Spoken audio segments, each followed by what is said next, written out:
Oke. Bisa dicopot? Oh ya. Ya? Ya. Copot. Copot aja. Jangan dilihat mereka. Jangan dilihat mereka. Oh, ya. Copot, jangan copot.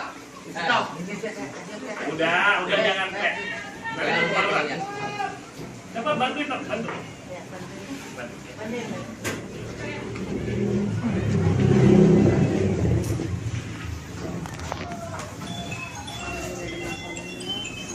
Waduh. Sedang. Salah. Siap.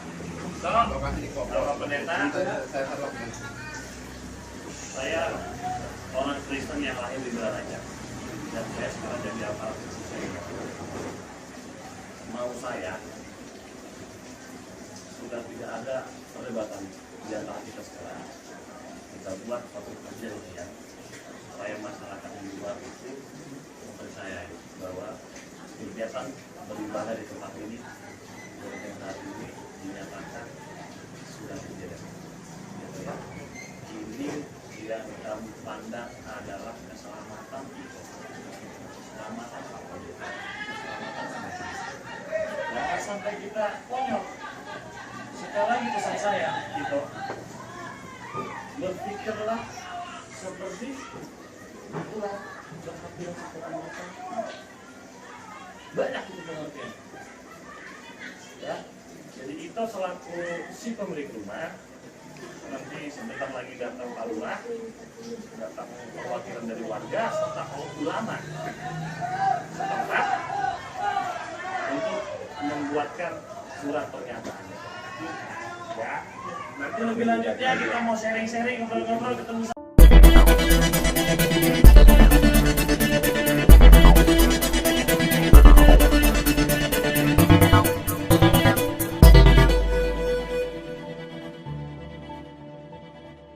Selamat malam Arson Dungair.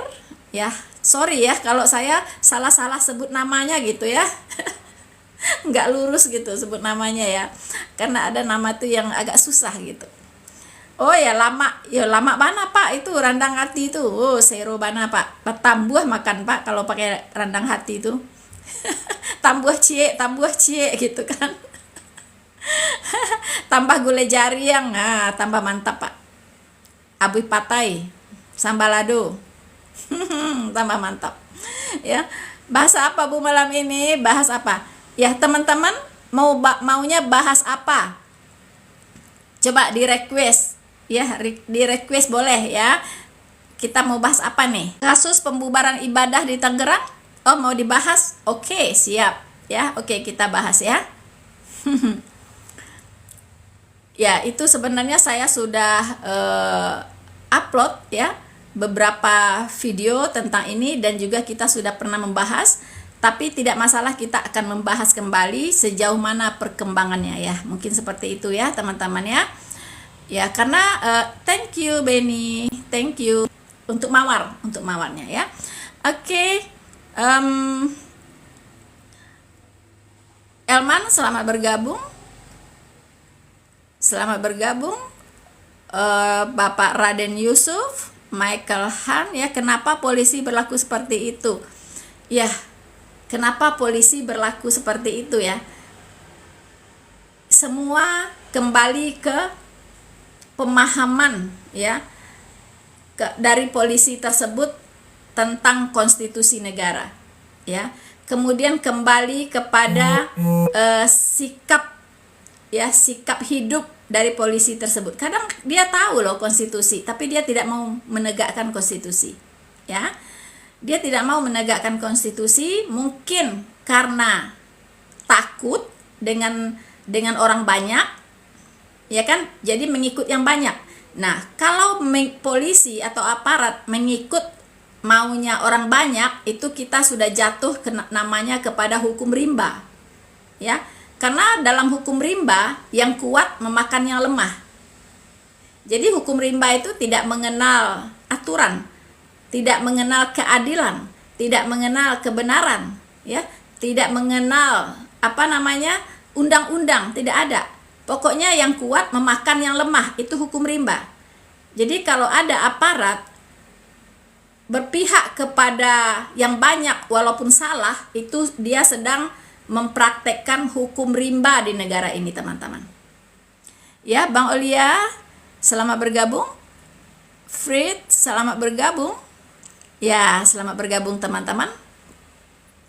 Semoga kita semua stay ya sampai akhir acara ini, teman-teman ya, supaya kita bisa mendapatkan sesuatu yang bisa menambah value ya, menambah value kita sebagai warga negara, menambah value kita sebagai umat Tuhan tentunya ya. Undang-undang Atalia 9 tuh ya. Kemudian D3 FAU asli Bu, itu memalukan. Ya. Seharusnya aparat ya itu tahu tugas dan kewajibannya dulu apa. Ya kan? Mengapa dia di dalam posisinya sebagai seorang polisi? Itu tugasnya apa sih? Bukankah mengayomi masyarakat? Ya kan? Nah, dalam mengayomi masyarakat kan itu dilihat azas keadilan, azas kebenaran, ya, dan azas manfaatnya itu harus dilihat begitu. Nah, kalau memang orang ini berhak ya untuk melakukan ibadah di rumahnya Ibu Ipin, karena itu memang sudah dijamin oleh negara, mau tidak mau aparat seharusnya membela hak dari jemaat GBIA Balaraja ini begitu.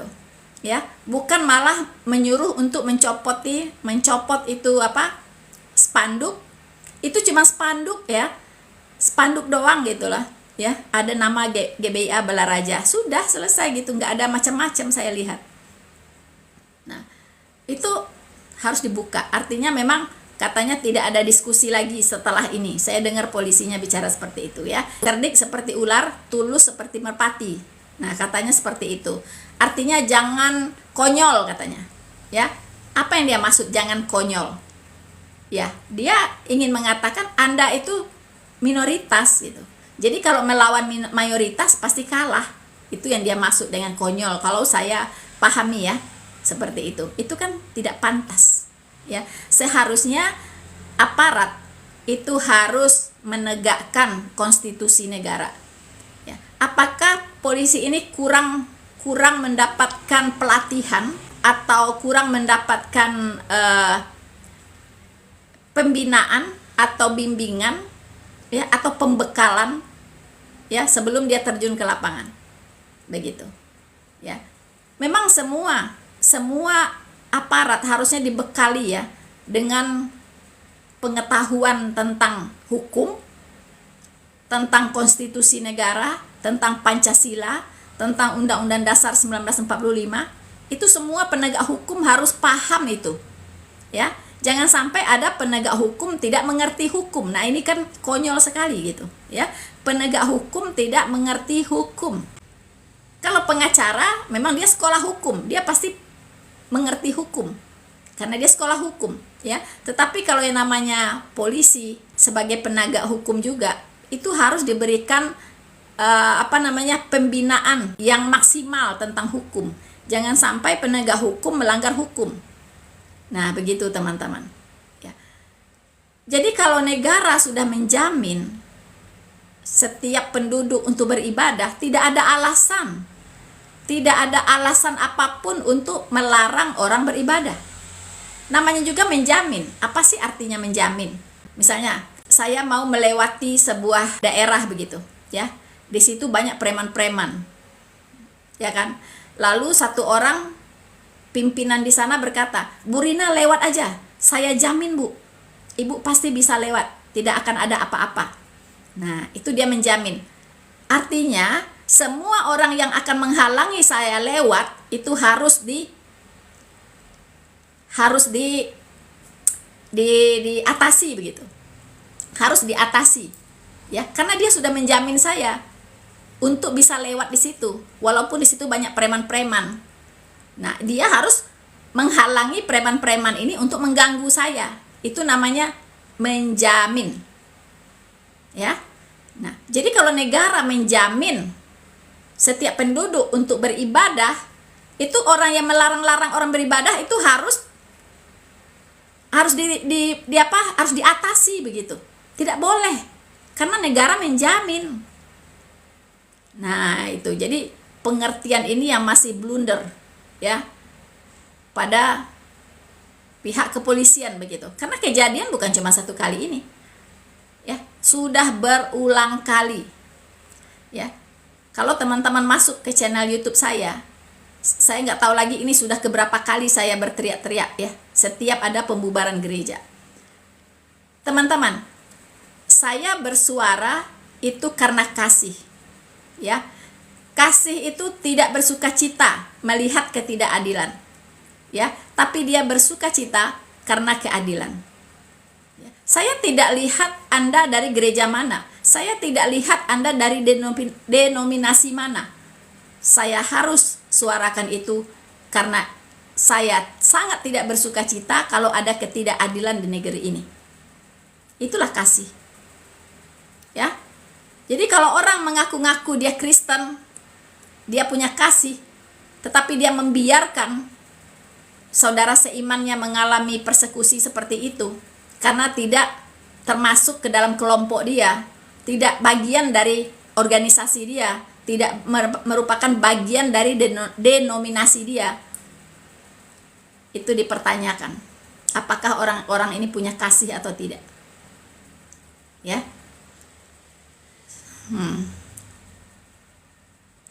Oke, teman-teman, itu pengantar dari saya ya. Silahkan teman-teman di live chat berikan pendapat Anda, atau mungkin Anda ingin bertanya, atau mungkin Anda ingin membantah, silahkan. Oke. Perangi intoleran di seluruh NKRI. Yes, Pak Julius, harus ya. Karena di negara yang majemuk seperti Indonesia ya, yang terdiri dari berbagai suku, bangsa, ras dan agama, tidak boleh ada sikap intoleransi. Dituntut sikap toleran yang tinggi di negara seperti Indonesia ini.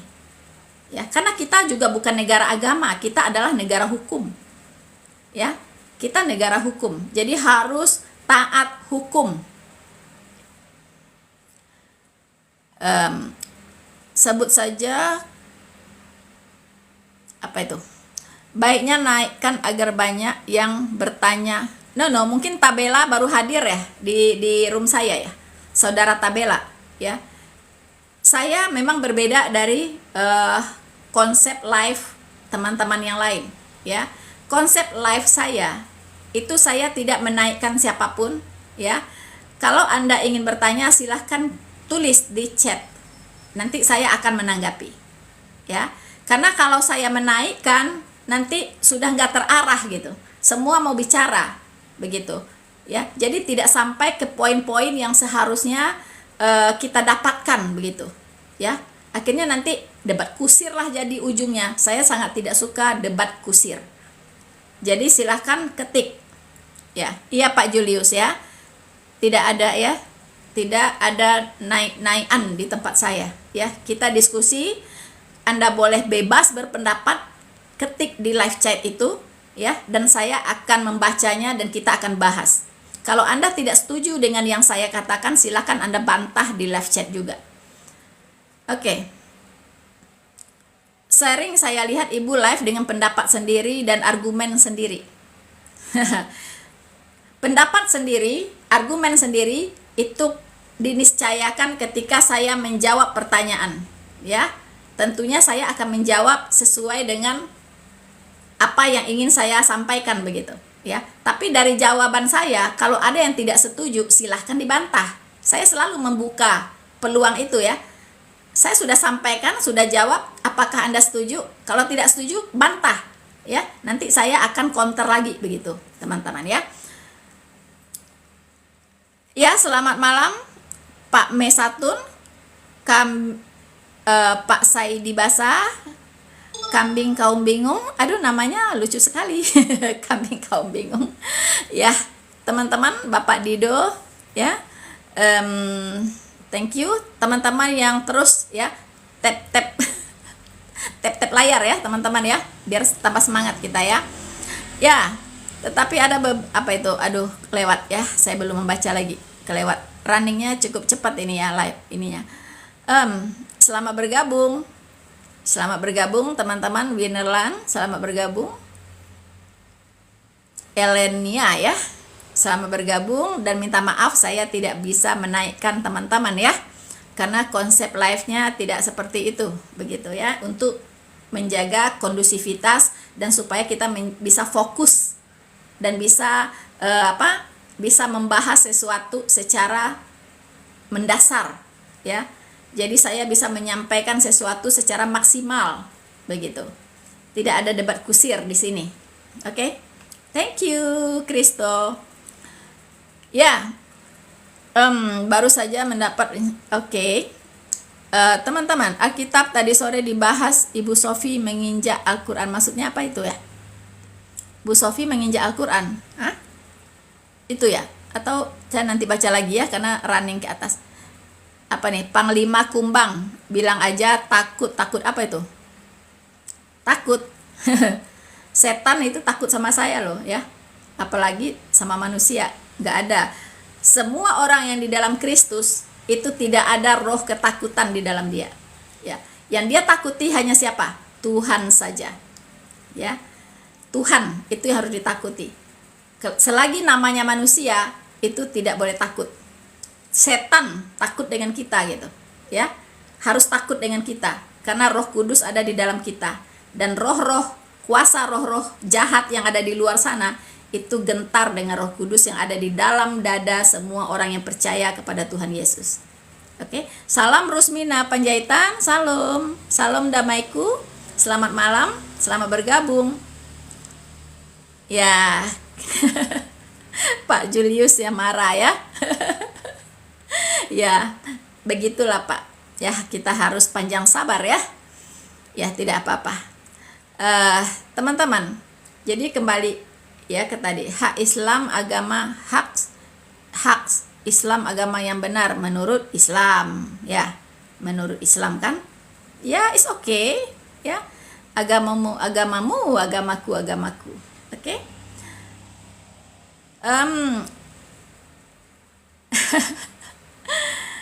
Ya, teman-teman, jadi tadi kembali ya, kita berharap kasus GBIA Balaraja ini bisa diselesaikan sesuai dengan konstitusi negara ya. Saya tidak menginginkan GBIA Balaraja ini untuk pindah dari sana kebaktiannya, karena saya dengar mereka mau cari tempat lain. Justru kalau saya pribadi saya tidak setuju. Bertahan di sana karena itu hak Anda. Ya, orang-orang yang intoleran harus belajar untuk menghargai orang lain. Begitu ya. Jadi jangan pindah. Kalau Anda pindah berarti Anda kalah dengan orang intoleran. Ya. Efeknya sangat tidak baik. Dampaknya sangat tidak baik kalau mengalah dengan ketidakbenaran. Ya. Juga diimbangi dengan masukan dari Ibu, jangan hanya pendapat sendiri. Anda tidak mengerti dari tadi. Silahkan Anda tik di situ. Pendapat Anda bagaimana? Ya, nanti saya baca begitu ya. Nah, sepertinya Ibu selalu memaksakan pendapat. Ayo, pendapat Anda apa gitu? Iya kan? Saya tidak pernah memaksakan pendapat. Kalau pendapat saya memang tidak benar, katakan. Tidak benarnya di mana? Begitu kan? Kalau benar harus sportif, katakan benar, begitu ya. Memang pendapat orang berbeda-beda ya, pendapat si A si B tidak bisa sama, tergantung dari kualitas dari dirinya begitu, pengetahuannya, wawasannya itu nggak bisa sama ya. Dalam melihat satu benda saja kita bisa berbeda-beda begitu. Ya, yang benar ini siapa? Rabi'ah maksudnya apa? Yang benar itu coba dipakaian kalimat yang agak jelas ya. Banyak yang mau naik live untuk saling bertukar pendapat. Tukar pendapat silahkan di chat, oke? Saya tidak melarang Anda untuk berpendapat. Apa pendapat Anda silahkan ditulis di chat. Nggak ada sportivitas dari orang neraka nih. Mereka hanya mengganggu. Ya, mereka mengganggu konsentrasi kita sebenarnya. Oke, teman-teman, kita abaikan saja. Jadi kita hari ini ya ada permintaan tadi untuk membahas gereja yang dibubarkan, ya. Jadi kalau dilihat terjadinya penghentian ibadah ini itu tidak betul-betul tidak memenuhi azas keadilan, begitu. Mengapa orang Kristen yang hanya ibadah 1 kali seminggu itu tidak boleh di rumah? Ya, bukankah teman-teman yang protes itu warga di sana, bukankah mereka juga beribadah di rumahnya? Ya, mereka ada acara yasinan, mereka ada acara buka puasa bersama, apalagi marak nih ya, buber ya, buka bersama gitu kan, pasti di rumah, ya kan? Kemudian mereka ada acara yasinan, pasti bulan puasa ini banyak yang yasinan juga, ya kan? Terus mereka punya acara, ada tarawih bersama, ada tahlilan kalau ada yang meninggal, ya kan? Dan terutama mereka sholat semua di rumah, begitu. Saya sudah pernah katakan, kalau sekiranya memang tidak boleh beribadah di rumah, semua umat beragama apapun agamanya tidak boleh beribadah di rumah, harus disamaratakan, ya, harus diberlakukan untuk semua. Itulah keadilan, begitu. Ya, jangan yang satu nggak boleh, satu boleh gitu. Itu keadilan ada di mana? Nah, negara ini katanya menjamin, negara ini yang berhak bertanggung jawab untuk menyelesaikan masalah ini. Ya, negara yang punya tanggung jawab untuk menyelesaikan masalah ini, berikan keadilan kepada rakyat. Ya, bukankah negara menjamin? Ya, menjamin itu artinya bisa nggak bisa harus bisa. Gitu. Itu namanya menjamin. Ya, semua yang menghalangi itu harus diatasi. Kalau ada warga yang tidak paham ya dengan konstitusi negara, harus diberikan pencerahan, harus diedukasi, diberikan informasi, ya. Polisi inilah sebenarnya yang menjadi ujung tombak untuk mengedukasi masyarakat yang intoleran ini. Seharusnya begitu, ya. Kalau saya jadi Kapolri, itu polisi-polisi ini sudah saya didik ya untuk hidup betul-betul menjunjung tinggi dalam tugasnya itu yang namanya konstitusi negara. Tidak boleh tunduk kepada orang banyak, ya. Kalau itu benar, tegakkan kebenaran itu. Gitu. Kalau ada yang melanggar hukum, sikat, ya. Tapi kalau memang hak orang, tidak boleh, ya, tidak boleh dianaktirikan begitu. Kapan Yesus ngaku Tuhan? Aku mau tanya, hidden barokah. Sepertinya ya, teman-teman, setiap malam itu pasti ada pertanyaan sejenis ini, ya. Coba, di mana Yesus berkata, "Akulah Tuhan, sembahlah aku." Nah, ini adalah pertanyaan yang diwariskan dari generasi ke generasi, ya. Mulai dari Amadidat, yaitu pernyataannya si Amadidat diwariskan ke muridnya Zakir Naik. Dan itulah yang ditelan oleh teman-teman muslim, di mana Yesus mengaku dia Tuhan dan sembahlah aku. Oke, karena ini pertanyaan berulang dan saya juga harus menjawab berulang-ulang, tapi tidak apa-apa. Kasih itu sabar, kasih itu murah hati, ya. Oke, karena kasih, saya tidak capek-capek untuk menjawab kalian, ya. Mungkin besok siapa lagi yang bertanya begitu, ya, it's okay gitu, enggak masalah, ya. Mana ayatnya Yesus mengaku Tuhan? Ya.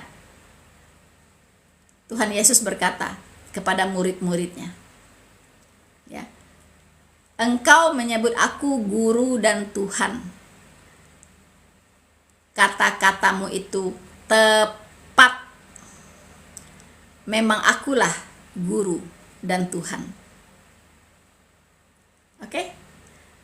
Lalu kapan Yesus berkata sembahlah aku? Ingat, Tuhan tidak pernah mengemis untuk disembah. Oknum, Salom Ibu Mariani, oknum yang haus untuk disembah itu adalah iblis. Ya, iblis itu haus untuk disembah. Memaksa-maksa orang untuk menyembah dia, itu iblis. Bahkan tidak tanggung-tanggung. Dia berkata kepada Yesus supaya menyembah dia, ya, supaya Yesus menyembah iblis. Dan Tuhan Yesus berkata, "Enyahlah iblis." Ya. engkau harus menyembah Tuhan Allahmu dan kepadanya sajalah engkau berbakti. Lalu iblis itu meninggalkan Yesus, lalu malaikat-malaikat melayani Yesus. Ketika Yesus dicobai ya di padang gurun. Iblis sudah bertekad. Dia ingin menyamai Allah yang Maha Tinggi. Ya. Anda baca di kitab Yesaya. Aku ingin menyamai Allah yang Maha Tinggi. Artinya dia juga ingin disembah. Dia ingin menyamar jadi ilah-ilah lain. Ya, si iblis ini. Hati-hati. Makanya saya bilang, ujilah segala sesuatu, peganglah yang benar. Anda sekarang punya keyakinan apa? Uji. Ya, uji keyakinan Anda, uji kitab suci Anda. Uji. Jangan-jangan Anda sudah menyembah iblis. Ya, uji. Karena iblis itu licik. Ya, licik sekali. Karena dia itu adalah malaikat sorga. Ya, malaikat sorga yang membangkang kepada Allah. Yang memberontak kepada Allah. Namanya Lucifer. Ya. Nah, Lucifer ini itu punya pengaruh yang sangat besar di sorga. Ya, tugasnya adalah memimpin puji-pujian di sorga. Memimpin penyembahan kepada Allah. Dia memberontak kepada Allah, ya, melakukan kalau rakyat itu dia ingin melakukan yang namanya menggantikan Allah, begitu. Dia ingin disembah seperti Allah. Karena itulah Allah murka, ya, dan membuang dia dari sorga. Nah, pada saat itu si Lucifer ini mengajak sepertiga malaikat bersama-sama dengan dia. Jadi dia punya anak buah, dia punya pasukan malaikat-malaikat yang memberontak kepada Allah. Itulah yang disebut dengan setan dan iblis. Jadi Tuhan tidak pernah menciptakan setan ya, teman-teman. Ya, Tuhan Allah tidak pernah menciptakan setan. Kalau ada Allah yang menciptakan setan, itu berarti dia menciptakan perangkap untuk umatnya sendiri. Itu Allah ya, berarti yang Allahnya jahat sekali kalau dia menciptakan perangkap untuk umatnya. Ya, jadi Allah tidak pernah menciptakan setan. Setan dan iblis itu adalah malaikat sorga yang membangkang kepada Allah. Sampai dia diusir. Ya, diusir dari sorga. Dilemparkan ke bumi. Maka dia berkeliaran ke seluruh penjuru bumi untuk menyesatkan orang. Oke, paham. Jadi Tuhan Yesus tidak pernah mengemis-ngemis untuk disembah, ya, karena dia bukan iblis, dia adalah Tuhan. Ya. Tetapi Tuhan Yesus tidak pernah menghindar atau marah atau keberatan ketika dia disembah. Banyak sekali yang menyembah Tuhan Yesus. Ya. Dia baru lahir pun itu langsung disembah. Ya. Oleh orang-orang Majus yang datang untuk mencari bayi yang lahir itu, lalu mereka orang Majus ini menyembah dia. Banyak sekali yang menyembah Tuhan Yesus. Kalau dia tahu bahwa itu adalah Tuhan, pasti dia sembah. Dan Tuhan Yesus tidak pernah marah ketika orang menyembah dia. Tetapi malaikat Gabriel ya, bukan Jibril nggak ada di Alkitab, ya. Malaikat Gabriel itu tidak terima ketika dia disembah. Dia bilang, jangan menyembah aku. Ya.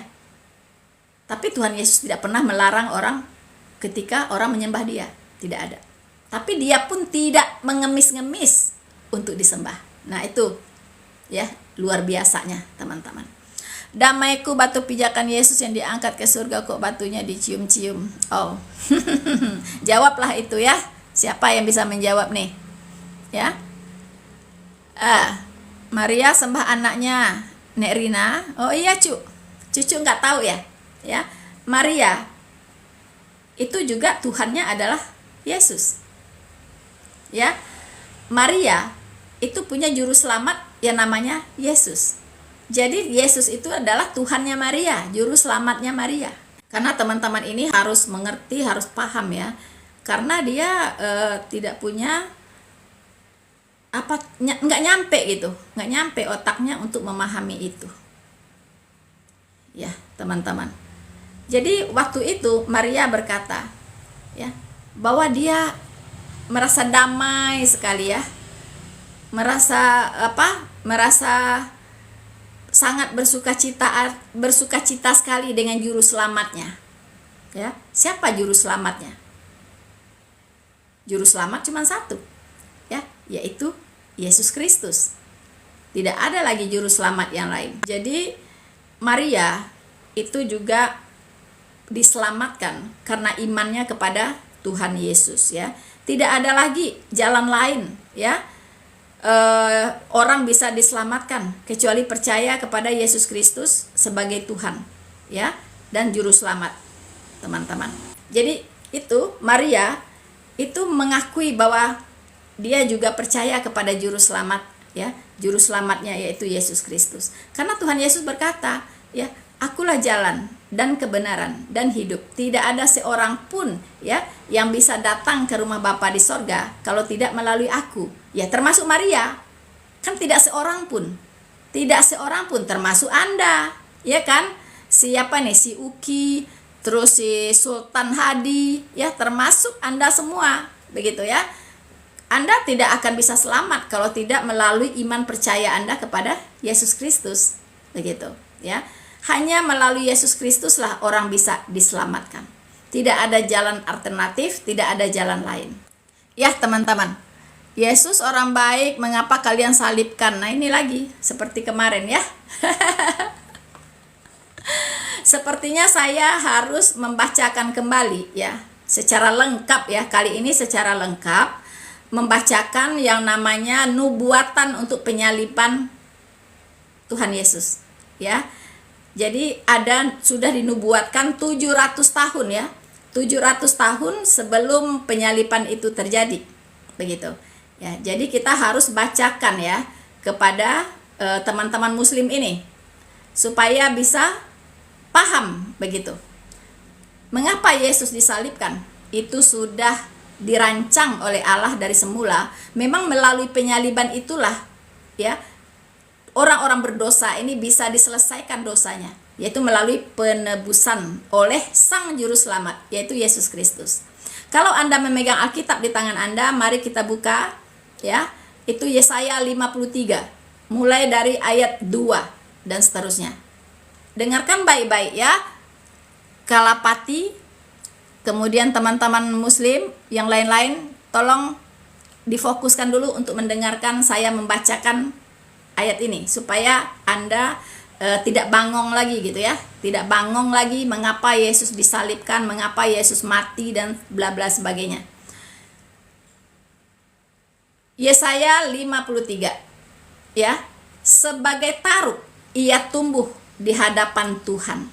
Siapa ia itu? Ia itu adalah Yesus Kristus. Dan sebagai tunas dari tanah kering. Ia tidak tampan dan semaraknya pun tidak ada, sehingga kita memandang dia. Jadi Tuhan Yesus itu tidak tampan, loh, ya. Jangan kira Yesus itu seperti yang di kalender. No, ya. Dia nggak tampan. Untuk apa dia datang ke dunia ini memakai ketampanan begitu, ya. Nggak perlu. Dia datang untuk mati kok, untuk disalibkan, ya. Jadi nggak perlu tampan-tampan banget gitu, ya. Di sini dikatakan, ya, ia tidak tampan dan semaraknya pun tidak ada, hingga kita memandang dia, ya. Dan rupanya pun tidak, hingga kita menginginkannya, ya. Ia dihina dan dihindari orang, seorang yang penuh kesengsaraan dan yang bisa menderita kesakitan. Ya, ia diludahi, dia dipukuli, ya kan?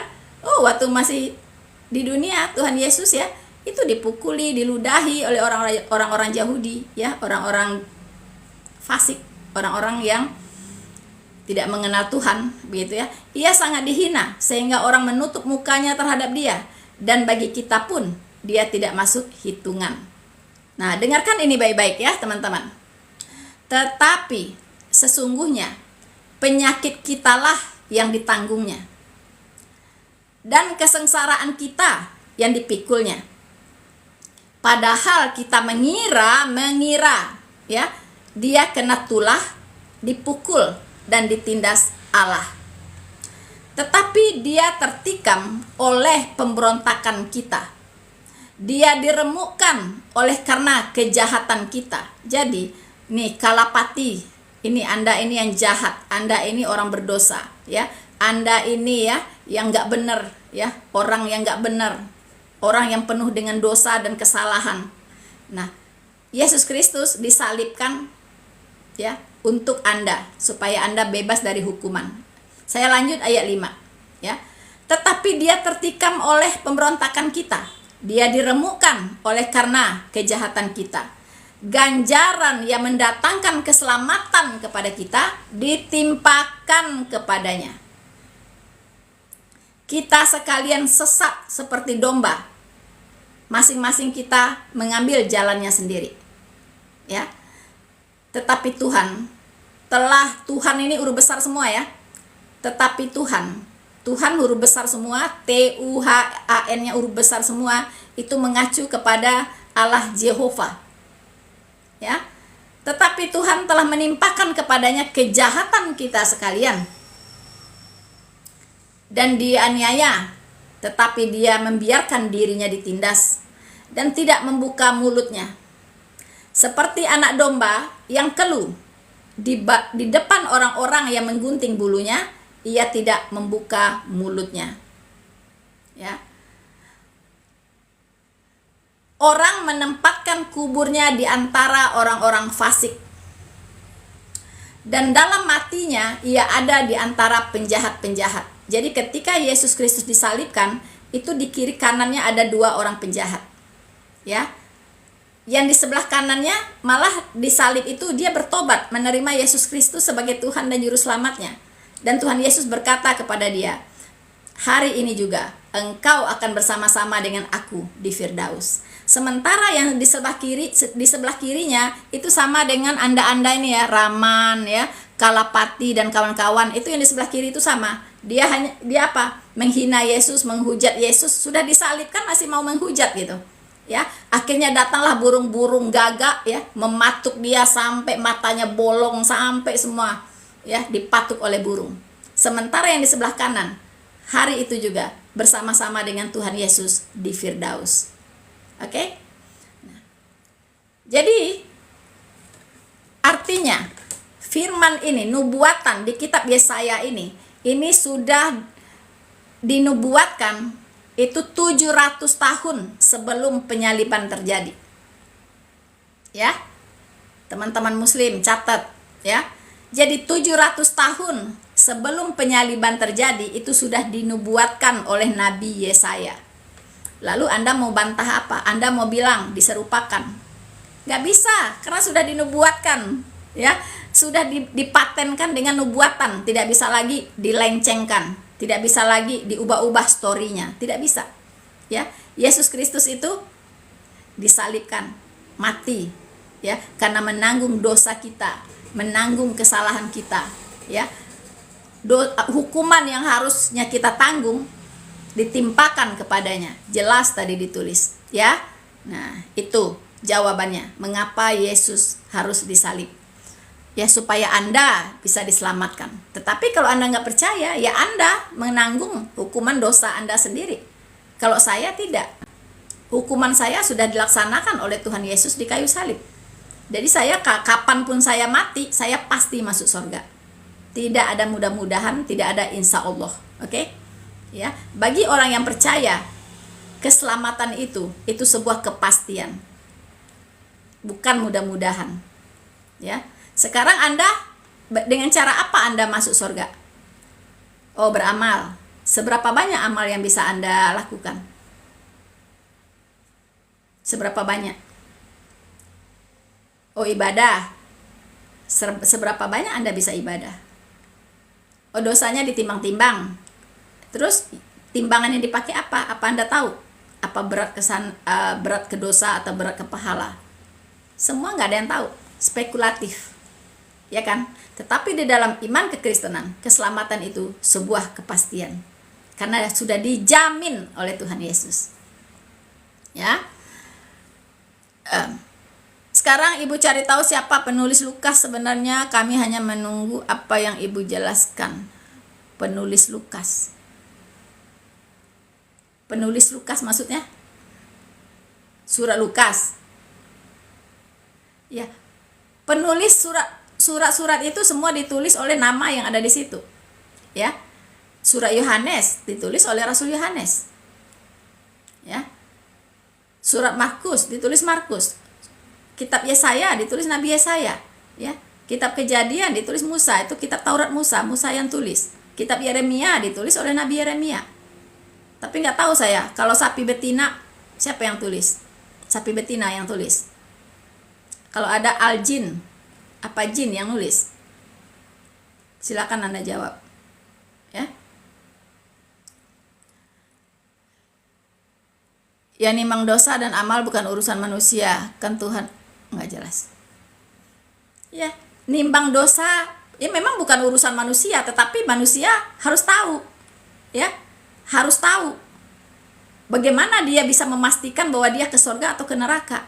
Nggak ada penjelasannya, ya kan? Jadi spekulatif, bisa ke neraka, bisa ke surga, gitu. Tidak ada jaminan artinya. Apalagi yang mau ditanyakan?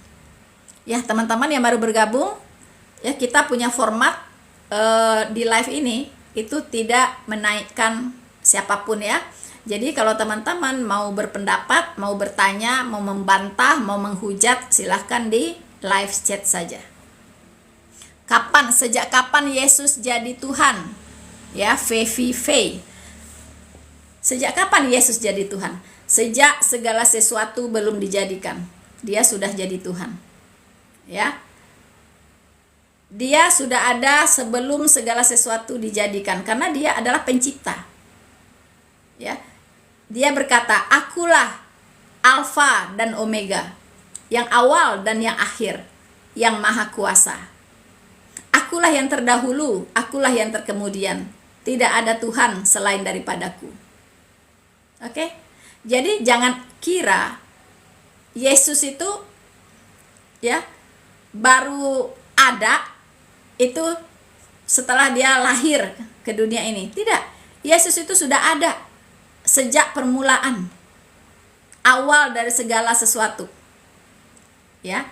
Makanya Tuhan Yesus berkata, "Sebelum Abraham jadi, aku telah ada."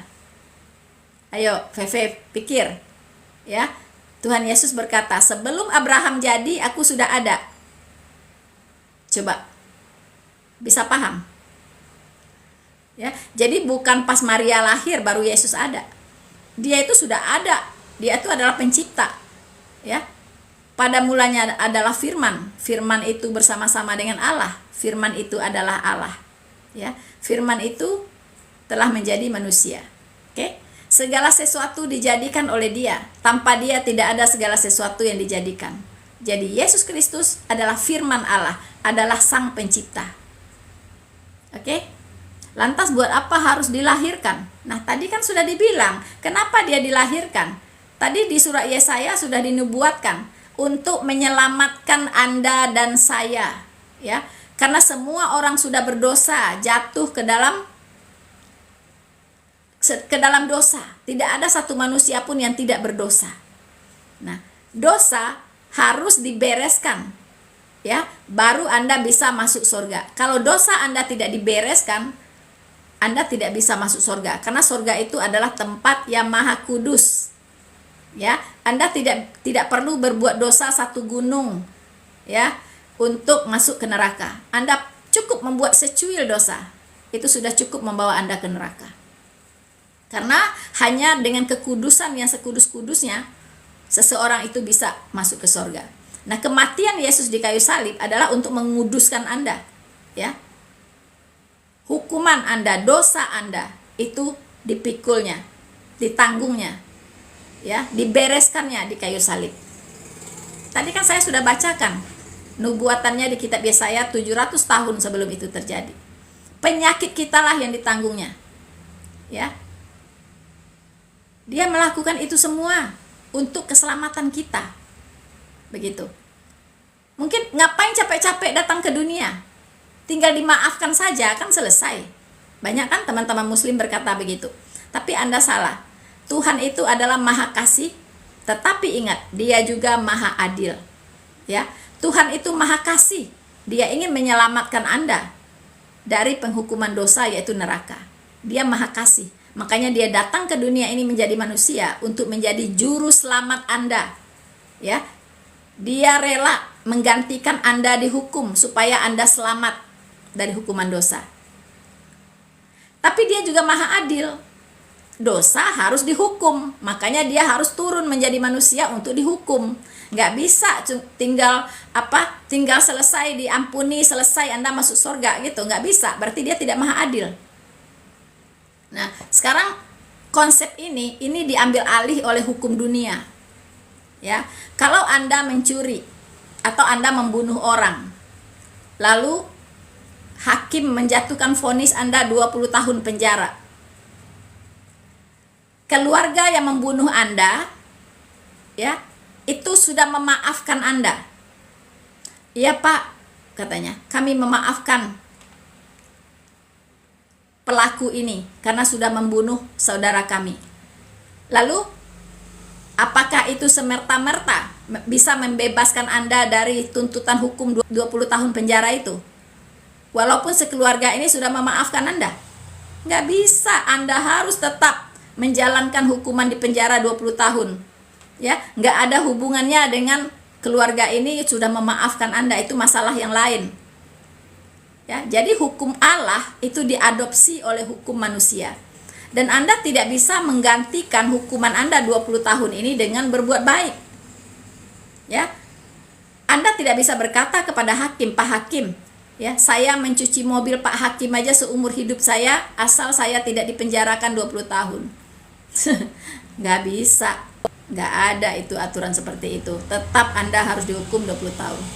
Ya, nggak bisa digantikan dengan perbuatan baik Anda. Oke? Selama bergabung Pak Daners, ya, nggak bisa. Saya jalankan ibadah aja lebih rajin deh, jangan dihukum 20 tahun, nggak bisa.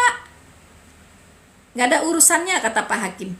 Ya, Anda sudah bersalah dan terbukti secara sah melanggar hukum, ya, melakukan perbuatan kriminal, ya, dan Anda dikenakan pasal ini dengan penjara 20 tahun, ketok palu. Nggak ada lagi, Anda nggak bisa. Anda boleh banding, tapi ujung-ujungnya pasti Anda kalah juga gitu. Ya, karena terbukti secara sah sudah membunuh orang. Begitu juga Tuhan. Anda bersalah harus dihukum, nggak bisa dimaafkan lalu Anda lenggang-lenggang kangkung ke sorga gitu, nggak bisa. Ya, Anda harus dihukum. Tetapi Allah itu maha kasih, dia menggantikan Anda dihukum. Paham? Dan sayangnya Pak Hakim tidak bisa menggantikan Anda dihukum karena dia juga orang berdosa. Oke, tidak bisa. Yang bisa menggantikan kita hanya manusia yang tidak berdosa. Meja yang kotor tidak bisa dibersihkan dengan kain lap yang kotor, nggak bisa. Ya, meja yang kotor harus dibersihkan dengan lap yang bersih. Paham? Nah, oke. Siapa kita Bunda, harus dia yang dikorbankan. Nah, ya, siapa kita? Itulah Tuhan berkata, ya, Tuhan itu sangat mengasihi manusia. Dia berkata, begitu besar kasih Allah akan dunia ini, sehingga ia mengaruniakan anaknya yang tunggal, supaya setiap orang yang percaya kepadanya tidak binasa, melainkan beroleh hidup yang kekal. Itulah betapa besarnya kasih Allah. Bukan Anda berkata siapa kita, bukan itu. Ya, Allah sudah mengasihi Anda ketika Anda masih berdosa. Ya. Begitulah Allah yang maha kasih, itu buktinya. Tidak bisa cuma jargon. Oh, Allah maha pengasih, maha penyayang. Apa buktinya? Apa buktinya dia maha pengasih, maha penyayang? Ya. Apakah buktinya dia, ya, sudah menetapkan semua orang tanpa kecuali masuk ke neraka itu untuk mendatangi neraka itu? Itukah bukti maha kasihnya? Tidak. Bukti maha kasihnya adalah dia mengaruniakan anaknya yang tunggal. agar setiap orang yang percaya kepadanya tidak binasa, melainkan beroleh hidup yang kekal. Itulah kasih Allah, kasih yang paling besar, kasih terbesar. Tidak ada lagi kasih yang lebih besar daripada itu. Oke? Yes, kita adalah anak-anak Allah. Ya, ketika kita punya iman kepada Kristus, kita disebut anak-anak Allah. Ya, dan kita punya Bapa di sorga. Kita bukan hamba, tetapi anak. Semua orang yang belum menerima Yesus Kristus sebagai Tuhan dan Juru Selamatnya, dia adalah hamba. Ya, bukan anak. So, mau dong, thank you KNN, ya. Mau dong ternak Tuhan, apa itu maksudnya? Nggak nyambung ya. Baru saja saya anak orang, bukan anak Yesus. Ya, itu pengertian harafiahnya Anda anak bapak ayah, anaknya ayah ibu Anda. Tapi secara rohani, ya, saya anak dari ayah dan ibu saya. Ya, anak jasmani dari ayah dan ibu saya. Tetapi saya adalah anak Tuhan, anak Allah secara rohani. Ya. Dia menyebut saya anak, dan saya menyebut dia Bapa, Bapa yang kekal. Itulah bedanya antara anak dengan hamba. Oke? Oh, itu menurutmu, Bu. Menurut saya ya, mungkin Anda butuh ayat. Sebenarnya semua yang saya perkatakan itu sesuai dengan firman Tuhan di dalam Alkitab. Ya. Karena semua firman itu sudah menyatu di otak saya. Jadi saya tidak menghafal begitu, ya.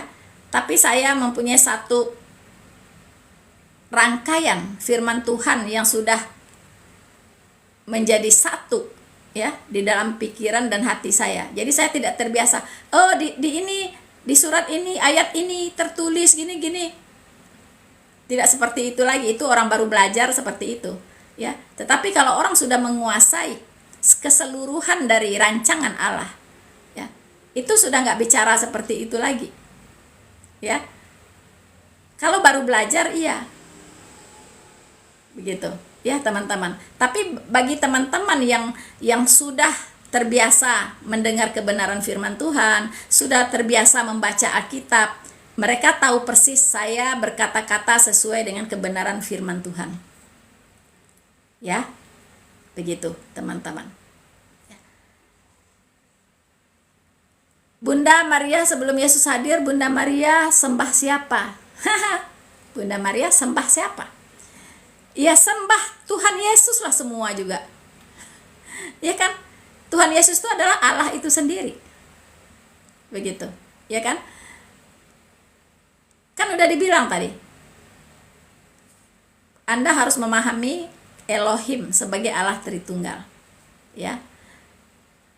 Di dalam kitab Yohanes dikatakan, ada 3 yang memberi kesaksian di sorga. Bapa, Putra, dan Roh Kudus, dan ketiganya adalah satu. Bapa yang bertahta di sorga. Putra yang punya tugas ke dunia ini menjadi penyelamat dan menjalankan misi penyelamatannya. Roh Kudus itu diutus untuk mendiami hati semua orang yang percaya kepada Tuhan Yesus dan untuk menyertai mereka, ya, dan untuk sebagai jaminan bagi keselamatan mereka. Ya, jadi orang yang sudah diselamatkan itu keselamatannya dijamin dengan materai Roh Kudus yang ada di hatinya. Ya, jadi 3 ini tidak bisa dipisah. Orang Yahudi pun sebenarnya menyembah Elohim 3 ini, cuman dia tidak paham, gagal paham dengan kitabnya sendiri. Padahal kitab Yesaya itu di dalam kitabnya orang Yahudi Perjanjian Lama, ya. Tetapi mereka dibutakan, malah tidak paham dengan kitab sucinya sendiri sampai dia bisa menyalibkan Sang Mesias itu, ya. Tuhan Yesus itu disalibkan gara-gara apa teman-teman? Karena dikira menghujat agama, ya, menista agama. Karena Yesus Kristus mengaku bahwa dia adalah anak Allah. Orang Yahudi tahu persis pengertian anak Allah itu adalah Allah itu sendiri, gitu. Makanya dia katakan, wah, dia mengaku dia adalah anak Allah, berarti dia adalah Allah. Mari kita salibkan dia, begitu. Ya, jadi gara-gara Yesus Kristus mengaku bahwa dia adalah Allah, makanya dia disalibkan. Karena dia sudah dianggap sebagai melakukan penistaan agama oleh pemuka Yahudi ini. Paham? Ya. Nah, jadi siapa yang disembah Maria sebelum ada Yesus? Ya Allah. Allah. Yesus itu adalah Allah. Begitu, ya. Betul banget, Tuhan Yesus tidak disentuh maut. Yes. Bukannya yang disalib itu oleh tentara Romawi. Maksudnya bukannya yang disalib itu oleh tentara Romawi. Iya, tentara Romawi yang menyalib atas permintaan pemuka-pemuka Yahudi. Tentara Romawi, ya, seperti Pontius Pilatus, ya, berkata, ada namanya Yesus Barabas, ada yang namanya Yesus Kristus. Dikasih pilihan orang Yahudi, mana di antara dua ini yang harus saya salibkan?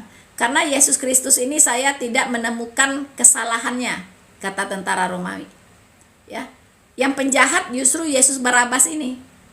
Yesus Kristus tidak ditemukan kesalahannya, tetapi pemuka Yahudi berkata, salibkan dia, salibkan dia. Ya. Makanya tadi di kitab Yesaya, ya, itu dikatakan tidak ada salahnya dia disalibkan. Ya, tidak ada kesalahannya. Begitu. Oke. Ya. Bisakah Yesus duduk di ayat itu sebagai Tuhan? Apa itu? Oh, Yesus duduk di sebelah kanan Allah. Ini pertanyaannya pernah saya jawab, ya, di live juga, ya. Yesus duduk di sebelah kanan Allah. Itu menyatakan dalam pengertian kesetaraan bahwa Allah dengan Yesus itu setara, satu hakikatnya, yaitu Allah. Ya. Nah, makanya di nas ayat kitab suci dikatakan, ya, dia sudah merendahkan dirinya bahkan sampai mati di kayu salib. Ya. Dia tidak menganggap kesetaraan dengan Allah itu sebagai sesuatu yang harus dipertahankan. Tetapi dia sudah merendahkan dirinya serendah-rendahnya. Ya. Bahkan sampai mati di kayu salib. Itu penjelasannya. Jadi Yesus Kristus mengatakan duduk di sebelah kanan Allah. Itu artinya dia setara dengan Allah. Dia itu adalah Allah itu sendiri. Kalau Isa sampai mau disalib itu karena apa, Dul? Oh, nyolong sandal di masjid kah atau apa dong? Nggak tahu, ya. Waktu saya mempelajari Al-Quran juga, ya, disalibkan, tapi tidak ada story-nya dia disalibkan. Karena dia tidak disalibkan, diserupakan, gitu. Tapi kenapa dia disalibkan dan diserupakan? Itu tidak ada penjelasan lebih lanjut. Bisakah Yesus duduk? Kan sudah dijelaskan, ya, 1 Timotius 6 ayat 16. Nggak logis, Bunda, ada 2 oknum Bunda yang duduk. Itu kan pengertian Anda. Saya sudah jelaskan. Kalau kita membaca ayat Alkitab, ya, itu jangan dipahami ayat itu secara letterlek. Kadang ada bahasa itu bahasa alegoris, gitu, perumpamaan, ya. Tidak semua ayat Alkitab dipahami secara tekstual, gitu, ya. Itu adalah alegoris, perumpamaan. Dia duduk di sebelah kanan Bapa, itu mengupamakan kesetaraannya. Kan tadi ada ayat yang menjelaskan, ya, bahwa dia tidak menganggap kesetaraan dengan Allah sebagai sesuatu yang harus dipertahankan. Oke? Wah, cepat sekali teman-teman, ya.